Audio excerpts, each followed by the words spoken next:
말씀은 창세기 28장의 말씀을 보지만 야곱의 전 생애를 우리가 보면서 같이 한번 야곱의 인생을 보도록 하겠습니다. 창세기 28장 10절에서 15절 말씀, 10절부터 같이 읽겠습니다. 야곱이 브엘셀바에서 떠나 하란으로 향하여 가더니 한 곳에 이르러는 해가 진지라 거기서 유숙하려고 그곳에 한 돌을 가져다가 베개로 삼고 거기 누워 자더니 꿈에 본즉 사닥다리가 땅 위에 서 있는데 그 꼭대기가 하늘에 닿았고 또 본즉 하나님의 사자들이 그 위에서 오르락 내리락 하고 또 본즉 여호와께서 그 위에 서서 이르되 나는 여호와니 너의 조부 아브라함의 하나님이요 이삭의 하나님이라. 내가 누워있는 땅을 내가 너와 내 자손에게 주리니 내 자손이 땅의 티끌같이 되어 내가 서쪽과 동쪽과 북쪽과 남쪽으로 퍼져나갈지며 땅의 모든 족속이 너와 내 자손으로 말미암아 복을 받으리라. 내가 너와 함께 있어 내가 어디로 가든지 너를 지키며 너를 이끌어 이 땅으로 돌아오게 할지라. 내가 내게 허락한 것을 다 이루기까지 너를 떠나지 아니하리라 하신지라. 아멘. 오늘 이 말씀을 가지고 야곱은 욕심쟁이라는 제목으로 같이 은혜를 나누기로 원합니다. 이미 본문의 자세한 내용들은 지난번에 이미 나누었기 때문에 오늘 야곱의 전체적인 내용을 가지고 같이 은혜를 나누기로 원합니다. 많은 사람들이 성경의 인물 가운데서 그래도 가장 좋아하는 인물 중에 한 사람이 누굴까요? 야곱. 저는 야곱을 참 많이 좋아한다라고 생각을 합니다. 왜 많은 사람들은 야곱을 좋아할까요? 야곱이 너무 인간적이기 때문이에요. 그렇죠? 너무 인간적이기 때문인 거예요. 우리가 너무나 비슷한 모습이 많기 때문에 많은 사람들이 야곱을 좋아합니다. 야곱하면 가장 먼저 떠오르는 이미지가 있다면 무엇이 있습니까? 사기꾼, 자기께로 사는 사람, 하나님과 씨름한 사람, 12지파의 조상, 이스라엘이라는 이름을 가진 사람, 여러 가지 다양한 이미지가 떠오를 것입니다. 저에게 야곱의 이미지는 욕심쟁이에요. 욕심쟁이. 어느 누구나 욕심이 있죠. 욕심 없는 사람이 어디 있습니까? 우리는 어디에 욕심을 냅니까? 우리는 어디에 욕심을 냅니까? 우리가 좋아하는 것에 우리는 욕심을 내죠. 옷을 좋아하는 사람은요, 마음에 드는 옷을 딱 보는 순간 아무리 비싸도 카드로 긁죠. 반드시 사는 사람이 있어요. 또 신발을 좋아하는 사람, 요새 젊은 사람들 참 신발 좋아하거든요. 신발을 좋아하는 사람은 집안에 신발 100컬레가 있음에도 불구하고 어떻게 합니까? 새로운 신발이 딱 나오면 반드시 그 신발이 1000불 넘더라도 사더라고요. 어떤 사람은 음식을 너무 좋아해요. 미식가입니다. 그래서 맛있는 음식이 있다라는 레스토랑이 있다라고 말하면은 비행기를 타고서라도 회에 가서 그 음식을 꼭 먹어요. 먼 산골에 그 식당이 있다라고 소식을 들었잖아요. 그러면 아무리 멀더라도 그 비포장 도로를 달려서 반드시 그 음식을 먹는 사람이 있습니다. 왜 사람들은 거기에 욕심을 내죠? 좋아하기 때문에. 좋아하는 것은 반드시 그것을 얻고자 하죠. 사람들은 어디에 욕심을 냅니까? 자신이 좋아하는 것에 욕심을 냅니다. 그 사람이 욕심을 내는 것을 보게 되면 그 사람이 거기에 그것을 좋아한다라는 것을 보여주는 거예요. 우리는 어디에 욕심을 내십니까? 아무리 비싸더라도 아무리 멀더라도 반드시 그것을 내 것으로 만들고자 욕심을 내는 것은 무엇입니까? 누구나 어디엔가 욕심을 내는 것이 있습니다. 여러분은 어디에 욕심을 내고 계십니까? 오늘 야곱은 어디에 욕심을 내었을까요? 넓고 광활한 땅이었을까요? 아버지 이삭이 모아놓은 유산, 재산에 욕심을 내었을까요? 자신의 이름을 널리 알리고자 하는 욕심이 있었을까요? 아니면 남자로서 정치적인 야망을 가지고 왕이 되거나 아니면 권력자가 되고자 하는 욕심이 있었을까요? 아니면 알렉산더 대왕처럼 징기스칸처럼 세계 정복에 대한 욕심을 내었을까요? 아닙니다. 야곱은요, 이런 세속적인 욕심보다는 다른 곳에 욕심이 있었습니다. 무엇에 야곱은 욕심을 내었을까요? 바로 야곱의 조상들이 하나님께 받은 약속과 축복에 욕심을 내었어요. 하나님께서 약속하신 축복은 너무나 추상적이고 먼 미래에 이루어질 수 있는 황당한 약속이요 축복이었습니다. 그런데도 이상하게 야곱은요, 하나님께서 아브라함에게 아버지 이삭에게 주신 이 축복의 약속을 욕심내요. 이 약속을 욕심내요. 야곱이 얼마나 하나님의 축복을 사모하였는지는 야복강에서 천사와 씨름하는 모습을 보게 되면 우리가 알 수 있습니다. 엉덩이 뼈가 부서져서 절뚝거리는 큰 고통 속에 있음에도 불구하고 야곱은 끝까지 천사를 붙잡아요. 그리고 간구하는 것이 뭡니까? 축복해달라고. 축복해달라고 간구를 해요. 야곱이 한평생 욕심을 내고 그것을 얻고자 하나님께 구하는 것은 뭐예요? 하나님께서 약속하신 그 약속. 하나님이 반드시 주시겠다라는 그 축복을 간절히 사모하고 욕심을 냅니다. 하나님께서 할아버지 아브라함에게 하신 약속, 그리고 아버지 이삭에게 하신 약속을 야곱이 자신의 것으로 삼고자 해요. 하나님의 약속에 대한 강한 사모함이 있었어요. 하나님의 축복에 대한 강한 열망이 있었어요. 이런 사모함이 야곱의 인생을 바꾸어 놓았어요. 하나님께서 아브라함에게 하신 약속은 무엇입니까? 창세기 12장 2절과 3절에 나와 있죠. 너무나 유명한 말씀이죠. 내가 너로 큰 민족을 이루어 네게 복을 주어 내 이름을 창대하게 하리니 너는 복이 될지라. 너를 축복하는 자에게 내가 복을 내리고 너를 저주하는 자에게는 내가 저주를 하리니 땅의 모든 족속이 너로 말미암아 복을 얻을 것이라 라고 약속을 해주셨어요. 그렇다면 아브라함의 아들 이삭에게 하나님은 무슨 약속을 했을까요? 우리가 지난주에 봤죠. 창세기 26장을 보게 되면 이렇게 말하고 있죠. 이삭에게 하신 말씀이 약속이에요. 이 땅에 거류하면 내가 너와 함께 있어 내게 복을 주고 내가 이 모든 땅을 너와 내 자손에게 주리라. 내가 내 아버지 아브라함에게 맹세한 것을 이루어서 내 자손을 하늘의 별과 같이 번성하게 하며 이 모든 땅을 내 자손에게 주리니 내 자손으로 말미암아 천하 만민이 복을 받으리라. 아브라함에게 주신 하나님의 약속이나 이삭에게 주신 하나님의 약속이 뭐예요? 동일하잖아요. 동일한 것을 우리가 볼 수 있습니다. 이삭은요, 다시 야곱에게, 아들 야곱에게 축복을 합니다. 이삭이 야곱에게 한 축복이 창세기 28장에 나와 있어요. 전능하신 하나님이 내게 복을 주시어 내가 생육하고 번성하게 하여 내가 여러 민족을 이루게 하시고 아브라함에게 허락한 복을 내게 주시되 너와 함께 네 자손에게도 주사 하나님이 아브라함에게 주신 땅, 곧 내가 거류하는 땅을 내가 차지하게 하시기를 원하노라 라고 축복을 해요. 누가 축복한 거예요? 이삭이.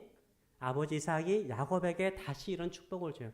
누구에게 주신 축복? 누구에게 주신 약속을 줘요? 아브라함에게. 이삭 자신에게 주신 그 동일한 하나님의 약속을 야곱에게 주는 것을 볼 수 있습니다. 야곱이 이렇게 하나님의 약속과 축복을 자신의 것으로 만들고자 하는 야곱의 욕심을요, 누가 아세요? 하나님이 보셨어요. 근데 하나님께서 보셔가지고요, 베델에서 오늘 본문에 나와 있는 것처럼 베델에서 노숙하고 있는 야곱에게 나타나세요. 그리고 야곱에게 무슨 약속을 하세요? 한번 우리 13절과 15절의 말씀을 하나님께서 꿈속에서 나타나서 하신 말씀이에요. 한번 같이 읽어보겠습니다.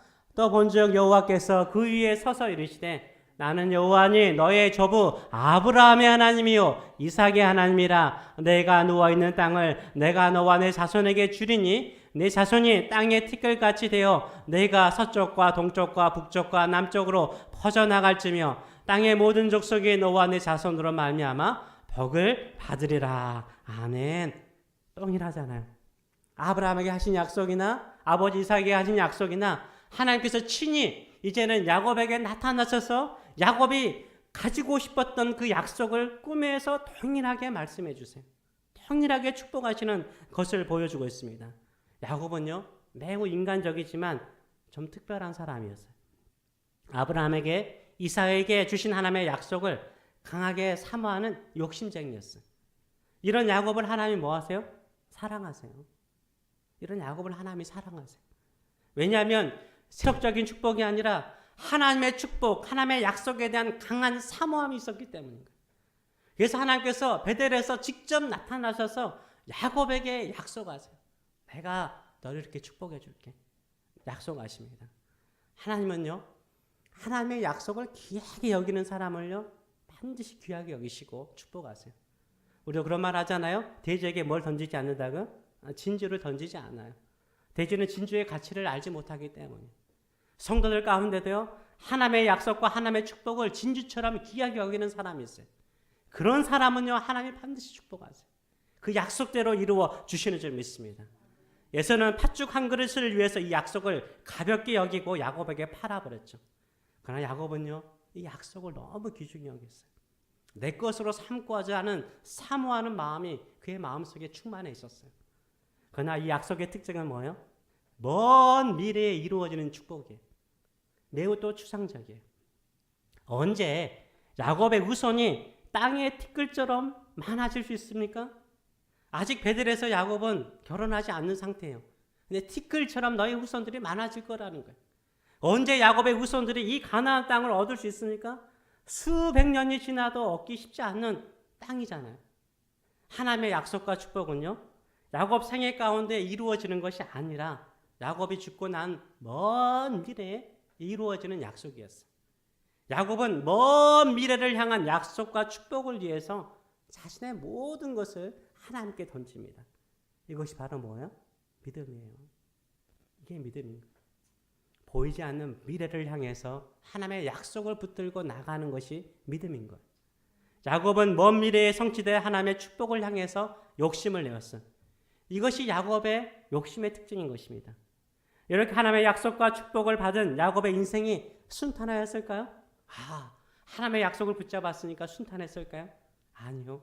고난의 연속이었어요. 야곱이 나이가 들어서 자신의 인생을 정리할 때 이렇게 바로에게, 애굽 왕 바로에게 이렇게 말하잖아요. 창세기 47장 9절의 말씀을 보게 되면 야곱이 바로에게 이르되 내 나그네의 길의 세월이 130년이니이다. 그러니까 베델에서 하나님을 만난 때가 나이가 40세였거든요. 90년이 지난 후, 그렇죠? 130세에 내 나이가 얼마 못됐니? 우리 조상의 나그네의 길의 연주에 미치지 못하나이다. 아브람보다 이삭보다 인생을 좀 짧게 살았다는 거예요. 그러나 인생을 짧게 살았는데 어떤 세월을 보냈다고요? 험악한 세월을 보냈나이다. 험악한 세월을 보냈나이다. 이렇게 고백을 해요. 하나님의 약속과 축복을 품고 살았던 야곱은 어떤 인생을 살았습니까? 험악한 세월을 살았어요. 남들이 겪어보지 못한 험난한 인생을 살았어요. 그런데 하나님께서 약속하신 축복에 대해서는 뭐 했어요? 이 사람이 한결같았어요. 야곱은 한결같았어요. 한결같이 욕심을 내었어요. 왜요? 하나님께서 반드시 이 약속을 이루실 것을 믿기 때문인 거예요. 하나님이 반드시 이루실 것을 믿었기 때문에 한결같이 이 약속 하나를 붙잡았습니다. 그래서요, 아브라함의 믿음의 계보에는 누구로 이어지죠? 이삭 한 사람으로 이어지잖아요. 이스마엘은 안 가잖아요. 이삭 한 사람에게 믿음의 계보가 이어져요. 이삭의 믿음의 계보는 누구에게 이어지죠? 에서가 아니라 야곱 한 사람에게 이어지죠. 자, 그러면 야곱의 믿음의 계보는 딱 한 사람, 그가 사랑했던 요셉에게만 이어집니까? 아니죠. 이게 중요한 거예요. 야곱의 모든 아들들에게 하나님께서 약속하신 모든 축복을 함께 소유하게 만들어요. 하나님께서 아브라함에게, 이삭에게, 야곱에게 축복하신 그 약속을 12아들도 다 품고 믿음의 계보를 잇도록 만들어가요. 이것이 야곱의 또 다른 욕심이었어요. 야곱은 전능하신 하나님께서 약속하신 축복이 최고의 축복이라고 생각을 했어요. 이렇게 좋은 축복을 단 한 명의 아들에게 물려주기를 원하지 않았어요. 야곱이 낳은 12아들 모두에게 이 믿음의 유산을 물려주기를 원했어요. 그 꿈을 가지고 살기를 원했습니다. 그렇다면 야곱의 12아들은 이런 믿음의 유산을 물려받을 만한 자격 있는 사람들일까요? 아니죠. 야곱의 장자 루벤이라는 장자가 있거든요. 이 장자는 야곱의 차비였던 빌하와 잠자리를 같이 해요. 얼마나 부끄러운 일이에요. 이런 아들은 축복이 아니라 저주를 하고 쫓아내야죠. 무슨 믿음의 계보에 둡니까? 쫓아내야죠. 야곱의 아들 시므온과 레이는요, 세겜성에서 여동생 디나가 강간당했다고 이 세겜성의 모든 남자들을 다 죽여버려요. 대량 학살을 합니다. 대량 학살을 해버려요. 살인자들이에요. 그리고 그들의 재산들을 다 빼앗아버립니다. 이로 인해서 이 주변의 가나안 민족들이 얼마나 많아요. 이들에게 보복을 당할 수 있다라는 가나큰 위기 속에 빠지게 만들어요. 야곱의 아들 시몬과 레이는요, 대량 학살자였고 살인자들이었어요. 야곱의 아들 유다가 있잖아요. 유다는 며느리 다말을요, 창녀로 알고 하룻밤 자가지고 며느리와 애를 낳았어요. 그 아이가 쌍둥이였죠. 이 가문의 수치죠. 그리고 다른 아들들은요, 첩의 아들들이었어요. 특별하지 않았어요. 그래도 라헬이 낳은, 야곱이 사랑했던 라헬이 낳은 요셉은 그래도 사랑스럽고 괜찮았어요. 그래서 야곱은 요셉에게만 아브라함과 이삭에게 약속하신 하나님의 축복을 물려줍니까? 아니요. 모든 아들들에게 다 축복이에요. 하나님의 약속을 함께 물려주고 한 민족, 이스라엘 한 민족이 되게 합니다. 제가 야곱이라면 저는 요셉만 축복했을 것 같아요. 왜요? 다른 아들들은 하나님의 약속을 받을 만한 자격이 안 되기 때문에. 다들 부끄러운 아들들이에요. 세상적으로 창피한 아들들이에요. 그런데도 야곱은요, 이 모든 아들들을 다 품고 하나님의 축복을 품고 함께 살아가도록 만들어요. 이것이 야곱의 욕심이었어요. 한 사람도 예의 없이 모두 하나님의 축복 안에 있기를 원하였습니다. 저도 욕심이 있어요. 우리 교회 성도들도요, 모두 이 하나님의 약속과 축복을 받는 사람이 되기를 원합니다. 우리도 야곱의 아들처럼요, 제 자신을 포함해서 모든 사람들이 어쩌면 하나님의 놀라운 축복이나 약속을 물려받을 만한 자격이라든가 신분이라든가 삶이 안 될 수 있어요. 부끄러운 모습이 우리의 모습일 수 있습니다. 그러나 하나님의 약속과 축복을 향해 야곱처럼 욕심을 가지시는 저 여러분 되시길 축원합니다. 내 자녀 가운데 한 사람도 하나님의 축복과 약속에 제되지 않게 하여 주시옵소서. 나와 함께 신앙생활하는 이 모든 사람들 가운데 하나님의 축복과 약속에서 제되는 사람이 없이 함께 하나님의 약속을 향하여 전진하는 사람이 되게 하여 주시옵소서. 이렇게 기도하시는 저 여러분 되시길 축원합니다. 야곱은 베델에서 꿈 가운데 나타나신 하나님과 언약을 맺죠. 21절과 22절의 말씀을 보게 되면 이렇게 하나님께 고백을 합니다. 내가 평안히 아버지의 집으로 돌아오게 하시면 여호와께서 나의 하나님이 되실 것이요 내가 기둥으로 세운 이 돌이 하나님의 집이 될 것이요 하나님께서 내게 주신 모든 것에서 10분의 1을 내가 반드시 하나님께 드리겠나이다 하였더라 라고 말하고 있어요. 일종의 언약이죠. 하나님이 나의 하나님이 되고 나는 하나님의 집을 여기에 세우겠다는 것은 하나님의 집이 뭐요? 제단을 쌓는다는 것은 예배하겠다는, 한평생 하나님만을 나의 하나님으로 모시고 예배하겠습니다 라고 언약을 맺습니다. 야곱은 험난하고 고난의 인생을 살았지만요, 마지막까지 뭐요? 지팡이를 의지해서 하나님께 예배하는 사람이었어요. 오직 하나님만을 섬기며 하나님이 주신 약속과 축복을 이루기 위해서 사모하며 믿음을 지켜나갔습니다. 그래서 우리가 약속을 믿고 기다리는 사람은 어떤 사람이요? 예배하는 사람이에요. 진정으로 하나님의 약속이 이루어지기를 기도하는 사람, 기다리는 사람은요, 예배하는 사람이에요. 하나님을 예배하는 사람이 기다리는 사람이에요. 우리는 지금 어디에 욕심을 내고 있습니까? 부자가 되기 위해서, 성공하기 위해서 욕심을 내시는지요? 아니면 아무런 욕심도 없는지요? 세속적인 축복이 아니라 영원하신 하나님의 나라를 위해서 욕심을 내시는 저 여러분 되시길 축원합니다. 하나님의 약속과 축복에 대한 사모하는 마음을 가지시길 축원합니다. 나에게 먼 미래이고 황당한 축복의 약속일지라도 하나님께서 말씀하셨기 때문에, 전능하신 하나님이 말씀하셨기 때문에, 천지를 창조하신 하나님이 말씀하셨기 때문에 반드시 이루어질 것을 믿고 예배하고 기다리시는 저 여러분 되시길 축원합니다. 만약 너와 내 자손이 하나님을 잘 섬기면 한국에서 제일 큰 기업이 어디예요? 삼성과 같은 대기업을 내가 너와 후손에게 주겠다라고 하나님이 약속하셨다라고 한번 상상 한번 해보시기 바랍니다. 상상해 보시라는 거예요. 예, 코웃음 치죠? 삼성이 지금 어떤 기업인데, 초인류의 기업인데 어떻게 삼성 기업이 될 수 있을까? 이런 생각하지 않아요? 어떻게 나에게, 어떻게 내 후손들에게 이런 일이 일어날 수 있어? 이런 생각을 할 수 있는 상황 속에 있었던 사람이 누구예요? 이삭이었어요. 아브라함이고 그리고 야곱이었어요. 그들은 나그네였잖아요. 근데 하나님께서 이 꿈을 주신 거예요. 삼성보다 더 큰 기업, 하나님의 기업, 하나님의 나라를 한번 더 품고 살아봐라. 그러면 내가 너와 내 후손들에게 이렇게 만들어주겠다라고 약속하셨어요. 근데 우리가 지금 보이는 반응처럼 냉소적이거나 황당하게 생각할 수 있죠. 믿음의 사람은 어떻습니까? 하나님께서 이 황당한 약속조차도 이루실 것을 믿고 하나님만을 예배하고 경배하는 사람이에요. 반드시 그것을 이루실 것을 믿고 나아가는 믿음의 사람인 줄 믿습니다. 야곱은 이 황당하고 뜬구름 같은 약속을 믿었습니다. 이 약속을 이루실 하나님을 믿었습니다. 그리고 이 약속을 사모하는 마음으로 한평생 예배하며 살았습니다. 이 약속을 붙들고 험난한 인생을 살았습니다. 이것이 바로 야곱의 믿음이었습니다. 이것이 바로 야곱의 욕심이었습니다. 그런데 이것은 야곱의 욕심이 아니라 야곱의 뭐요? 꿈이었어요. 꿈이었어요. 하나님의 약속을 나의 꿈으로 삼고 꿈꾸며 사는 꿈쟁이였습니다. 야곱처럼 이런 꿈을 가지고 살고 있는지요? 저 여러분에게 야곱 같은 확고한 믿음, 하나님의 약속과 축복을 사모하는 마음으로 신앙생활하고 계시는지요? 어디에 욕심을 내고 있는지요? 우리가 야곱의 아들 가운데 요셉이 있잖아요. 요셉이 형들에게 미움을 받아서 종으로 팔려가잖아요. 그리고 애굽의 왕 시위대장 보디발의 종으로 살아갑니다. 하루하루 종살이 하는 게 얼마나 힘들겠습니까? 그런데요, 거기에서도 요셉은요, 하나님을 두려워하고 보디발의 아내의 유혹을 물리칩니다. 어디에서 요셉은요, 하나님을 두려워하는 것과 하나님을 섬기는 법을 배웠을까요? 요셉 스스로 이런 믿음이 생겼을까요? 아니요. 요셉을 사랑했던 아버지 야곱의 믿음을 보고 배운 거죠. 하나님을 두려워하고 하나님만을 섬기는 아버지 야곱을 통해서 이런 신앙을 배운 거예요.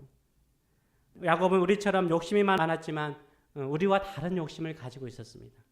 이 땅에 이루어지는 하나님의 나라, 하나님께서 이 땅에 세우시는 하나님의 나라에 대한 꿈의 집안을 세우고자 하는 하나님의 약속의 꿈을 가지고 있었습니다. 저 여러분에게도 이런 꿈을 가지고 살아가시는 저 여러분 되시길 축원합니다. 꿈이 없는 게 얼마나 서글픈지 모르겠어요. 온두라스에 온 한 고등학교를 졸업했지만 직장을 알아보는 한 여자 아이가 통역관으로 같이 있는 것을 보면서 같이 이야기를 나누었어요. 내가 갔던 온두라스는 제 시골, 아주 가난했던 시골의 모습과 크게 다르지 않았습니다. 그래서 제가 이야기를 했죠. 나도 너와 같이 가난한 환경과 상황 속에 내가 살았다. 그렇지만 그때 내가 중학교 때 하나님께 이런 기도를 했다. 중학교까지는 이 시골에 살고 고등학교는 좀 도시로 가고 대학교는 서울로 가서 공부하고 그리고 대학원은 미국에 가서 공부하게 달라고 하나님께 기도했다. 근데 그 기도는 나에게는 황당하고 이루어질 수 없는 꿈처럼 나에게 느껴졌다. 그래서 내가 그 기도를 잊어버리고 살았는데 내가 미국 덴버에 와서 예배를 드리면서 그 꿈이 생각나더라. 하나님은 꿈 같은 기도도 우리는 반드시 응답하시는 하나님이다라고 기도를 했어요. 이 가난한 온두라스 땅, 그러나 믿음을 가지고 나와 같이 기도하는 사람이 있다면 반드시 이 땅이 새로워지는 나라가 될 것이고 캐러반처럼 떠나가는 나라가 아니라 다시 수많은 사람들이 몰려오는 나라가 될 것이다. 이런 꿈을 가지고 너도 기도하렴 라고 이야기할 때 이 아이가 눈물을 흘리면서 감사하다라고 이야기를 하더라고요. 우리에게는 어떤 꿈이 있습니까? 저는 보시다시피 이런 꿈이 있습니다. 저는 1212라는 꿈이 있어요. 1212 비전이 있어요. 왜 제가 두루마리 세계 선교라고 할까요? 꿈이 있기 때문인 거예요. 저는 땅 끝까지 하나님의 나라가 임하는 나라가 되기를 원하는 줄 믿습니다. 이 약속을 이루는데 우리 라클랜드 세교회가 쓰임받기를 원합니다. 그래서 1년에 몇 개월이에요? 12개월이잖아요. 매달마다 선교지에 가는 거예요. 그러기 위해서 12교구가 필요하고 세계를 12개로 나누는 거죠. 그래서 한 교구마다 매달 선교지로 가는 거예요. 그래서 매달 선교하는 교회, 매달 세계 곳에 선교하는 교회. 하나님의 나라에 외가 없도록 만드는 교회를 만들기를 꿈꾸고 있어요. 내가 한평생 여기에 사역하더라도 그 꿈이 이루어지지 않을 수 있죠. 저는 이 꿈을 계속해서 나누어 줄 겁니다. 나누어져서 반드시 주님 오시는 그날까지 하나님의 나라에 쓰임받는 교회, 또 성도들의 가문들이 되기를 원합니다. 이를 위해서 함께 기도하고 꿈꾸며 나가시는 저 여러분 되시길 축원합니다. 아멘. 기도하겠습니다. 살아계신 하나님 아버지, 우리가 주님을 만나는 그 순간 꿈쟁이가 되었습니다. 욕심이 생겼습니다. 하나님이 축복하시고 하나님이 약속하신 그 하나님의 나라의 일꾼으로서 그 하나님의 나라를 이루는 가문, 믿음의 가문이 나와 나의 자녀들, 나의 후손들이 되기를 원합니다. 또 함께 신앙생활하는 우리 모든 성도들이 이 하나님의 약속을 품고 살기를 원하며 하나님이 이루신 것을 보면서 감탄해하며 아름다운 하나님의 나라를 이루는 우리 성도들 될 수 있도록 축복하여 주시옵소서. 이제는 우리를 사랑하시되 영원토록 사랑하실 뿐만 아니라 내 꿈을 너에게 주노라, 이 축복을 너에게 주노라, 이것을 받고 꿈꾸며 살라라고 격려하시는 하나님 아버지의 크신 사랑하심과 십자가에 죽으시고 부활하신 후에 내가 성령의 권능을 너에게 주노니 땅끝까지 가서 주의 복음을 증거하라 라고 명령하시는 우리 주 예수 그리스도의 무한하신 은혜와 오늘도 나는 일하고 있노라 너와 함께 일하고 있노라 라고 말씀하시는 성령님의 임재하심과 교통하심이 사랑하는 성도들 머리 위에 영원히 함께 하시기를 축원합니다. 아멘.